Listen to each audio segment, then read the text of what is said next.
Hi friends, ಇಲ್ಲೊಂದು logical questions ಒಂದಿದೆ.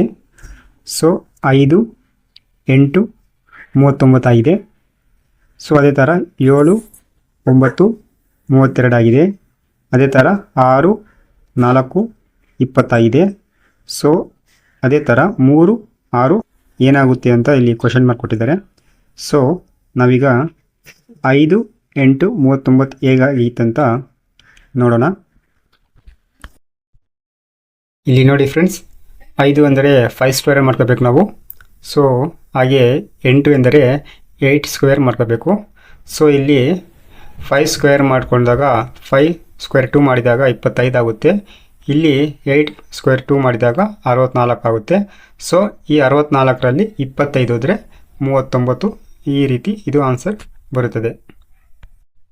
ಮತ್ತು ಇಲ್ಲಿ 7, 9 ಆಗಿದೆ. 9, 32 ಆಗಿದೆ. ಸೊ ಇದು ಹೇಗೆ ಬಂತಂತ ನಾವೀಗ ನೋಡೋಣ. ಸೊ ಫ್ರೆಂಡ್ಸ್, ಇಲ್ಲಿ 7 ಅಂದರೆ 7 ಸ್ಕ್ವೇರ್ 2 ಮಾಡಿದಾಗ 49 ಆಗುತ್ತೆ.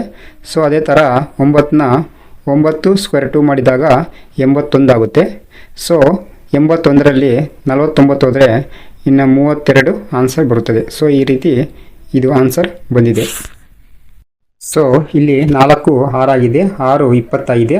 ಸೊ ಹಿಂದೆ ತೋರಿಸಿದ ಹಾಗೆ ಸೇಮ್ ಅದೇ ಥರ ಇದು ಕೂಡ ಬರ್ತದೆ. ಸೊ ಈಗ ನೋಡೋಣ. 4 ಎಂದರೆ 4ನ ಸ್ಕ್ವೇರ್ 2 ಮಾಡಿದಾಗ 16 ಆಗುತ್ತೆ. ಸೊ ಅದೇ ಥರ 6ನ ಸ್ಕ್ವೇರ್ 2 ಮಾಡಿದಾಗ 36 ಆಗುತ್ತೆ. ಸೊ 36ರಲ್ಲಿ 16 ಹೋದರೆ 20. ಹೀಗೆ 20 ಇದಕ್ಕೆ ಆನ್ಸರ್ ಬರ್ತದೆ. ಇದೇ ಥರ 6, 3 ಆಗಿದೆ. 3 ಮತ್ತೆ ಏನಾಗುತ್ತೆ ಅಂತ ಇಲ್ಲಿ ಕ್ವಶನ್ ಮಾರ್ಕ್ ಕೊಟ್ಟಿದ್ದಾರೆ.